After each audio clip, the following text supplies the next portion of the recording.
നമസ്കാരം. ഇന്നത്തെ 10 PSC questions in 10 minutes നമുക്ക് നോക്കി നോക്കാം.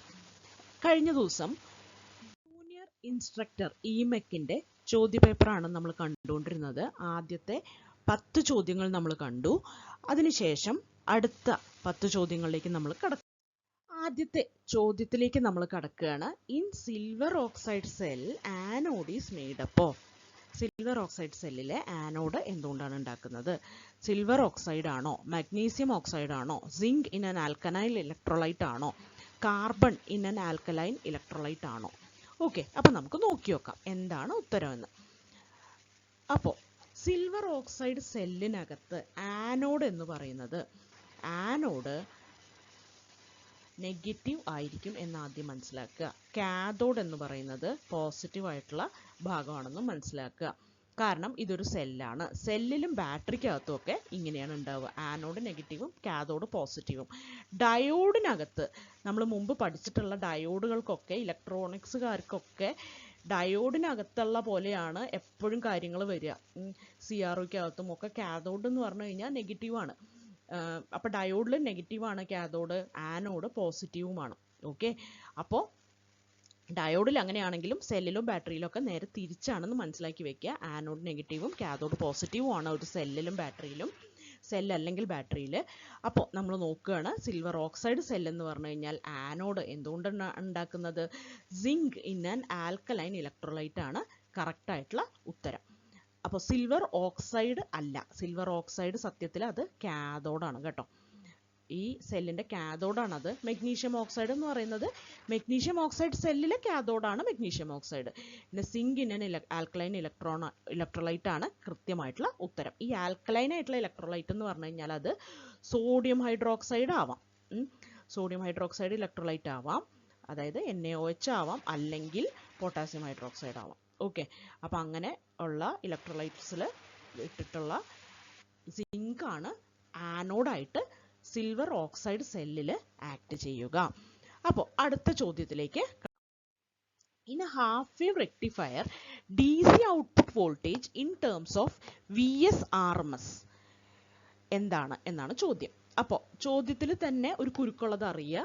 നമ്മൾ VSRMS ആയിട്ട് ബന്ധപ്പെട്ടിട്ടാണ് ചോദിച്ചിട്ടുള്ളത്. അപ്പോൾ VSRMS എന്ന് പറഞ്ഞാൽ എന്താണ്? VSRMS എന്ന് പറഞ്ഞു കഴിഞ്ഞാൽ സപ്ലൈ വോൾട്ടേജിൻ്റെ RMS എന്നാണ് പറഞ്ഞിരിക്കുന്നത് കേട്ടോ. അപ്പോൾ സപ്ലൈയുടെ RMS എന്ന് പറഞ്ഞാൽ ഇൻപുട്ട് സപ്ലൈയുടെ RMS ആണ് പറഞ്ഞിട്ടുള്ളത്. എന്ന് വെച്ചാൽ അതെന്താണ്? VM/√2 ആണ്. കാരണം സപ്ലൈയിൽ കംപ്ലീറ്റ് സൈക്കിൾ വരുന്നുണ്ടല്ലോ. അപ്പോൾ നമുക്ക് RMS എന്ന് പറയുമ്പോൾ തന്നെ നമുക്ക് VM/2 എഴുതാനുള്ള ഒരു ഇത് വരും, ഹാഫ് വേവ് റെക്ടിഫയർ ആയതുകൊണ്ട്. പക്ഷേ അങ്ങനെ പോവരുത്. VSRMS ആണ് അത്. സപ്ലൈ ഇൻപുട്ട് സപ്ലൈ വോൾട്ടേജിൻ്റെ RMS ആണ് ചോദിച്ചിട്ടുള്ളത്. ഇതാണ് input supply voltage. Okay, VS എന്ന് പറയുന്ന ഇൻപുട്ട് സപ്ലൈ വോൾട്ടേജ് ഇതാണ്. ഔട്ട്പുട്ട് വോൾട്ടേജ് ആണ് ഒരു സൈക്കിൾ മാത്രം വരുന്നത്. ഇപ്പോൾ പോസിറ്റീവ് ഹാഫ് വേവ് റെക്ടിഫയർ ആണെങ്കിൽ പോസിറ്റീവ് ഹാഫ് വേവ്സ് മാത്രം വരുന്നത് അതാണ്. അതുകൊണ്ട് തന്നെ അതിൻ്റെ RMS എന്ന് പറയുന്നത് VM/2 ആയിരിക്കും. ഇതിൻ്റെ RMS എന്ന് പറയുന്നത് VM/√2 ആണ് കേട്ടോ.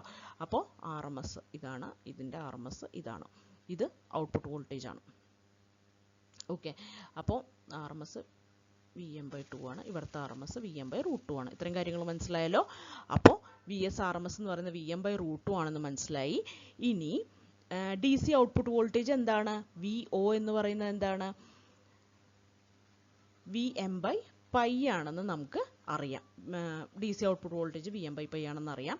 അപ്പോൾ VMന് VSRMSൻ്റെ ടേംസിൽ ഇട്ട് കൊടുക്കുക. അപ്പോൾ VM എന്ന് പറയുന്നത് എന്താണ്?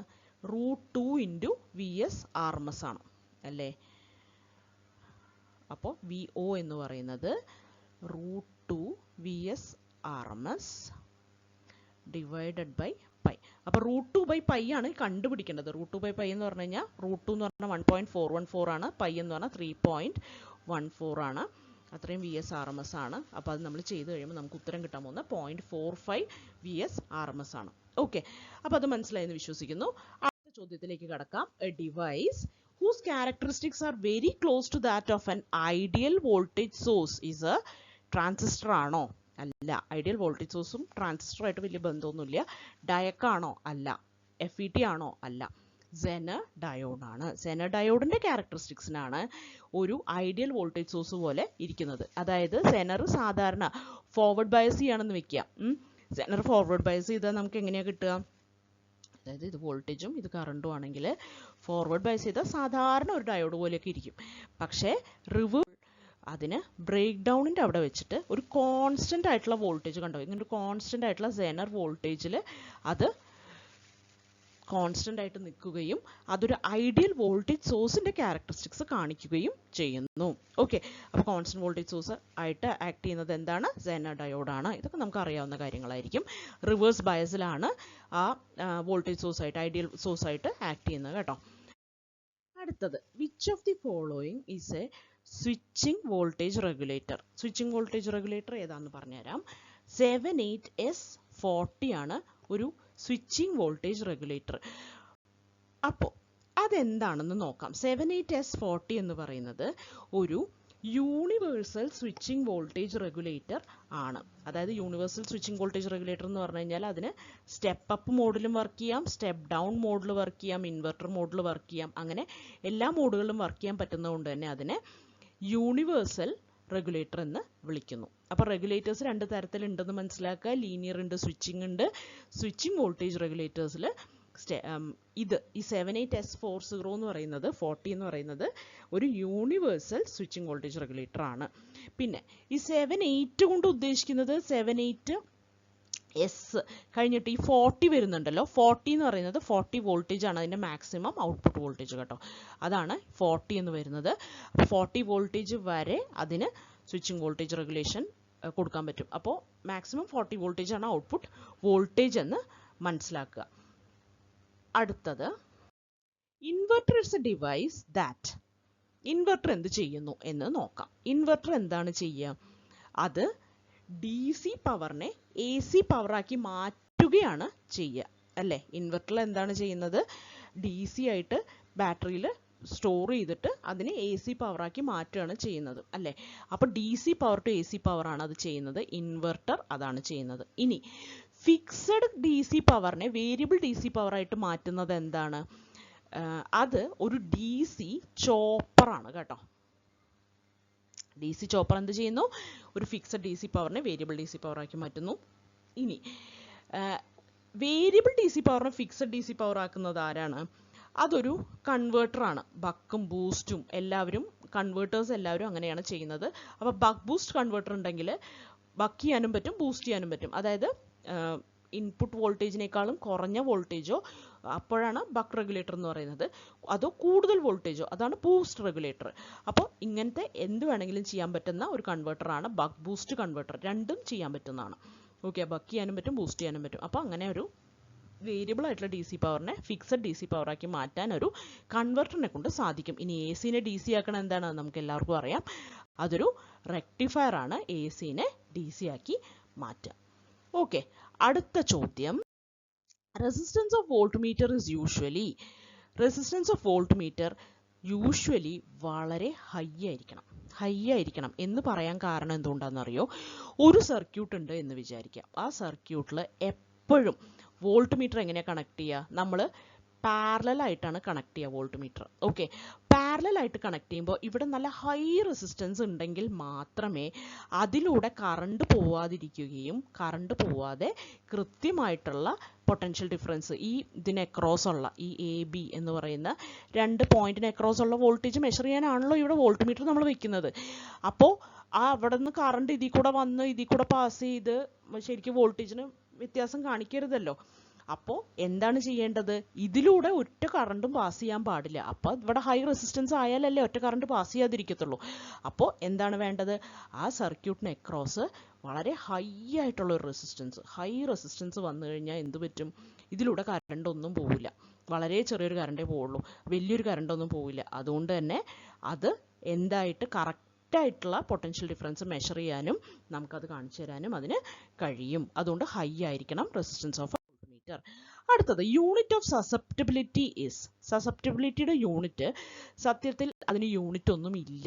കാരണം സസെപ്റ്റിബിലിറ്റി എന്ന് പറഞ്ഞാൽ എന്താണ്? നമ്മളൊരു മാഗ്നറ്റിക് ഫീൽഡ് അപ്ലൈ ചെയ്യുമ്പോൾ എത്രത്തോളം അത് മാഗ്നറ്റൈസ് ആയി എന്നാണ് സസെപ്റ്റിബിലിറ്റി കൊണ്ട് ഉദ്ദേശിക്കുന്നത്. അപ്പോൾ അതിന് സത്യം പറഞ്ഞാൽ യൂണിറ്റ് ഇല്ല. ഇനി ഈ വെബേഴ്സ് പെർ മീറ്റർ സ്ക്വയർ എന്ന് പറഞ്ഞാൽ എന്താണെന്നറിയോ? വെബർ പെർ മീറ്റർ സ്ക്വയർ എന്ന് പറഞ്ഞു കഴിഞ്ഞാൽ അത് ശരിക്കും പറഞ്ഞു കഴിഞ്ഞാൽ ടെസ്ലയാണ്. അപ്പോൾ വെബർ എന്ന് പറഞ്ഞാൽ എന്താണെന്ന് അറിയാലോ? അത് ഫ്ലക്സിനെയാണ് ഇൻഡിക്കേറ്റ് ചെയ്യുന്നത്. ഫ്ലക്സിൻ്റെ യൂണിറ്റാണ് വെബർ എന്ന് പറയുന്നത്. അപ്പോൾ ഫ്ലക്സ് പെർ മീറ്റർ സ്ക്വയർ എന്ന് പറഞ്ഞു കഴിഞ്ഞാൽ അത് ടെസ്ലയാണ്. ടെസ്ല അപ്പോൾ എന്താണ്? അത് ഫ്ലക്സ് ഡെൻസിറ്റിയാണ്. ഓക്കെ, ഫ്ലക്സ് ഡെൻസിറ്റിയുടെ യൂണിറ്റാണ് ടെസ്ല എന്ന് പറയുന്നത്. ഇനി ഹെൻറി പെർ മീറ്റർ എന്ന് പറയുന്നത് എന്താണ്? അത് പെർമിയബിലിറ്റിയുടെ യൂണിറ്റാണ്. ഓക്കെ, പെർമിയബിലിറ്റിയുടെ യൂണിറ്റാണ് ഇത്. ഇനി ടെസ്ല നമ്മളിപ്പോൾ പറഞ്ഞ പോലെ ഫ്ലക്സ് ഡെൻസിറ്റിയാണ്. ഓക്കെ, ഇത്രയും കാര്യങ്ങൾ മനസ്സിലായല്ലോ. സസെപ്റ്റബിലിറ്റിക്ക് യൂണിറ്റ് ഇല്ല, മാഗ്നറ്റിക് സസെപ്റ്റബിലിറ്റിക്ക് യൂണിറ്റ് ഇല്ല. അടുത്തത്, range extension of ammeter requires dash with milli ammeter. ഒരു മില്ലി അമ്മീറ്ററിൻ്റെ കൂടെ എന്തും കൂടെ ആഡ് ചെയ്താലാണ് നമുക്ക് റേഞ്ച് എക്സ്റ്റെൻഡ് ചെയ്യാൻ പറ്റുക ഒരു അമ്മീറ്ററിൻ്റെ എന്നാണ് ചോദ്യം. അതായത് ഒരു അമ്മീറ്റർ ഇവിടെ തന്നിരിക്കുന്നു. നമ്മൾ ആക്ച്വലി എന്ത് ചെയ്യണം എന്ന് വെച്ചിട്ട് കഴിഞ്ഞാൽ ഇതിൽ കൂടെ കറണ്ട് വരുന്നുണ്ട്. ആ കറണ്ട് മെഷർ ചെയ്യാനാണല്ലോ ഈ അമ്മീറ്റർ വെച്ചിട്ടുള്ളത്. അപ്പം നമുക്കിതിൻ്റെ ഈ അമ്മീറ്ററിൻ്റെ റേഞ്ച് എക്സ്റ്റെൻഡ് ചെയ്യണം. റേഞ്ച് എക്സ്റ്റെൻഡ് ചെയ്യാൻ വേണ്ടിയിട്ട് നമ്മൾ എന്ത് ചെയ്യുമെന്ന് പറഞ്ഞു കഴിഞ്ഞാൽ ഒരു ഷണ്ടായിട്ട് ഒരു കുഞ്ഞ് റെസിസ്റ്റൻസ് വെച്ച് കൊടുക്കും. ഓക്കെ, ഒരു ലോ റെസിസ്റ്റൻസ് ഷണ്ട് ചെയ്ത് വെച്ച് കൊടുക്കും, പാരലലായിട്ട് വെച്ച് കൊടുക്കും. അപ്പോൾ ലോ റെസിസ്റ്റൻസ് വെച്ച് കൊടുക്കുമ്പോൾ ഇതിൽ കൂടെ ഇത്തിരി ഹൈ കറണ്ട് വന്നാലും അത് ഇതിൽ കൂടെ പാസ് ചെയ്ത് നമുക്ക് അപ്പോൾ ഇവിടെ കൂടെ മീറ്ററിലൂടെ IM-ഉം ഈ ഷണ്ട് റെസിസ്റ്റൻസിലൂടെ ISH-ഉം പാസ് ചെയ്യുന്നുണ്ടെങ്കിൽ അത്രയും കൂടുതൽ കറണ്ട് പാസ് ചെയ്യുകയും അപ്പോൾ അമ്മീറ്ററിന് അത്രയും കൂടുതൽ കറണ്ട് മെഷർ ചെയ്യാൻ പറ്റുകയും ചെയ്യും അല്ലേ? ആ ഫോർമുല ഇട്ടാൽ പോരെ, കറണ്ട് ഡിവിഷൻ റൂൾ ഇട്ടാൽ മതി. അപ്പോൾ നമുക്ക് അമ്മീറ്ററിലോ നമുക്ക് മെഷർ ചെയ്യാൻ പറ്റും എത്രത്തോളം കറണ്ട് പാസ് ചെയ്തു എന്നുള്ളത്. അപ്പോൾ നമ്മളൊരു ഷണ്ട് റെസിസ്റ്റർ അവിടെ ഇട്ട് കൊടുത്താൽ മതി. ഷണ്ട് റെസിസ്റ്റൻസ് ഇട്ട് കൊടുത്തു കഴിഞ്ഞാൽ റേഞ്ച് എക്സ്റ്റെൻഡ് ചെയ്യാൻ പറ്റും. അമ്മീറ്ററിൻ്റെ കാര്യം മനസ്സിലായി എന്ന് വിശ്വസിക്കുന്നു. അപ്പോൾ അടുത്തത് Norton's theorem is. Norton's theorem എന്താണ്? അത് dash form of N equivalent circuit. എന്ത് ഫോമാണ് ഇക്വലന്റ് സർക്യൂട്ടിൻ്റെ? എന്ത് ഫോമാണ്? കറണ്ട് ഫോമാണ് കേട്ടോ. കാരണം എന്തുകൊണ്ടാണ്? ഏതൊരു ലീനിയർ സർക്യൂട്ടിനെയും എന്ത് ചെയ്യാം എന്നാണ് നോർട്ടൺ പറയുന്നത്? അതിനെ ഒരു current source in parallel with resistance. Okay, IN parallel to RN ആയിട്ട് നമുക്ക് റെപ്രസെന്റ് ചെയ്യാൻ പറ്റും ഏതൊരു ആയിട്ടുള്ള സർക്യൂട്ടിനെയും എന്നാണ് അവിടെ പറയുന്നത്. അപ്പോൾ നോർട്ടൺസ് തിയറത്തിൻ്റെ കറണ്ട് ഇക്വലൻ്റ് ആണെന്നും പഠിച്ചു. വേറൊരു കാര്യം കൂടിയുണ്ട്, വോൾട്ടേജ് ഇക്വലൻ്റ് എന്താണ്? തെവനിൻസ് ആണ് കേട്ടോ. തെവനിൻ തിയറമാണ് വോൾട്ടേജ് ഇക്വലൻ്റ് സപ്ലൈ തരിക. അടുത്തത് air friction damping. Air friction damping ഏത് ഇൻസ്ട്രുമെൻറ്റിലാണ് ഉപയോഗിക്കുന്നത് നോക്കാം. എയർ ഫ്രിക്ഷൻ ഡാമ്പിംഗ് എപ്പോഴും മനസ്സിലാക്കുക, അത് ഉപയോഗിക്കുന്നത് മൂവിങ് അയേണിലാണ്. ഓക്കെ, മൂവിങ് അയൺ ഇൻസ്ട്രുമെൻസിലാണ് എയർ ഫ്രിക്ഷൻ ഡാമ്പിംഗ് ഉപയോഗിക്കുക. മൂവിങ് കോയിലിൽ, ഇൻഡക്ഷൻ ഇൻസ്ട്രുമെൻറ്റിൽ, പിന്നെ ഹോട്ട് വയർ ഇൻസ്ട്രുമെൻസിൽ എല്ലാം എഡ്ഡി കറണ്ട് ഡാമ്പിംഗ് ആണ് ഉപയോഗിക്കുക.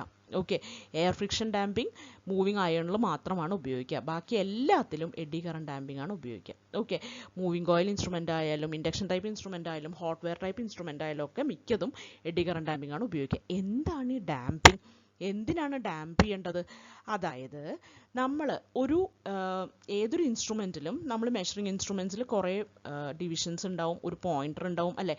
ആ പോയിൻ്റർ കൃത്യമായിട്ട് ഇപ്പോൾ മെഷർ ചെയ്തു, ഒരു ഭാഗത്ത് എത്തി കാണിച്ചു. ആ മെഷർമെൻറ്റ് കാണിക്കുമ്പോൾ അവിടെ എന്ത് ചെയ്യണം? അവിടെ മിണ്ടാതെ നിൽക്കണം അല്ലേ? അത് കിടന്ന് ഓസിലേറ്റ് ചെയ്തുകൊണ്ടിരിക്കാൻ പാടില്ല അല്ലേ? പക്ഷേ നമ്മുടെ പോയിൻ്റർ വളരെ ലൈറ്റ് വെയിറ്റ് ആയതുകൊണ്ട് തന്നെ അത് അവിടെ കിടന്ന് ഓസിലേറ്റ് ചെയ്യും. അപ്പോൾ അതിന് ഡാമ്പ് ചെയ്യണം.